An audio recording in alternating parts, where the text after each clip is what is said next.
সংসদ নির্বাচনে চট্টগ্রামের ১৬টি আসনের মধ্যে ১৪টিতে জয় পেয়েছে বিএনপি। অথচ নতুন মন্ত্রিসভায় চট্টগ্রাম থেকে পূর্ণ মন্ত্রী হিসেবে দায়িত্ব পেয়েছেন শুধু আমির খসরু মাহমুদ চৌধুরী, আর প্রতিমন্ত্রী হয়েছেন মীর হেলাল।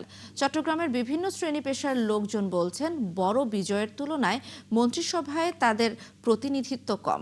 বিজয়ের এই সাফল্য ধরে রাখতে মন্ত্রিসভায় সদস্য বাড়ানোর দাবি তুলেছেন তারা। বাবুন পালের ক্যামেরায় আরো জানাচ্ছেন রাজীব বড়ুয়া।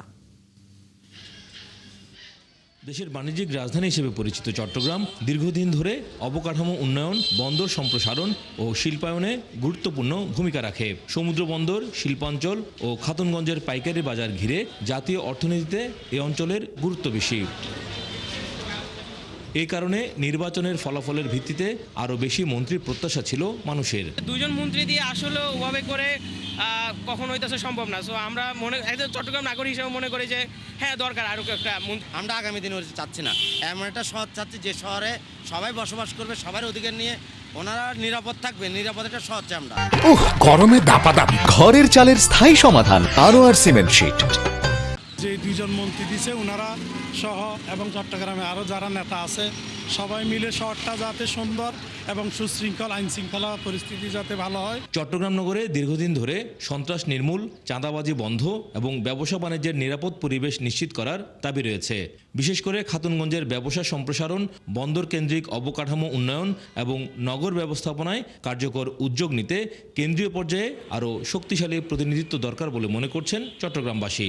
আগে যে সিন্ডিকেট ছিল, ব্যবসায়িক যারা সিন্ডিকেট করছিল, সিন্ডিকেট ভেঙে দিলে আমরা মনে করি যে ব্যবসায়িকরা ভালোভাবে ব্যবসা করতে পারবে। আইনশৃঙ্খলা পরিস্থিতি এবং মাদক এবং সন্ত্রাস নির্মূলে চট্টগ্রাম থেকে আরও বেশি মন্ত্রী আমরা আশা করেছিলাম। সবকিছু বিবেচনায় রেখে যদি মন্ত্রীর সংখ্যাটা আরও বাড়ানো যেত তাহলে চট্টগ্রামের প্রতি সুদৃষ্টি পোষিত হতো বলে এটা আমরা তো এখন বিশ্বাস করতে চাই।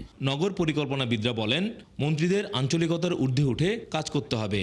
তবে চট্টগ্রামের অর্থনৈতিক গুরুত্ব বিবেচনায় মন্ত্রিসভায় প্রতিনিধিত্ব বাড়ানো যেত। যে চট্টগ্রামের গুরুত্বটা জাতির স্বার্থে, সমস্ত দেশবাসীর স্বার্থেই সরকারকে দেওয়া উচিত, এবং সেই হিসাবে আমি নগর পরিকল্পনার দিক থেকে বা অন্য কোনো দিক থেকে আমি কোনো সমস্যা আছে বলে মনে করি না।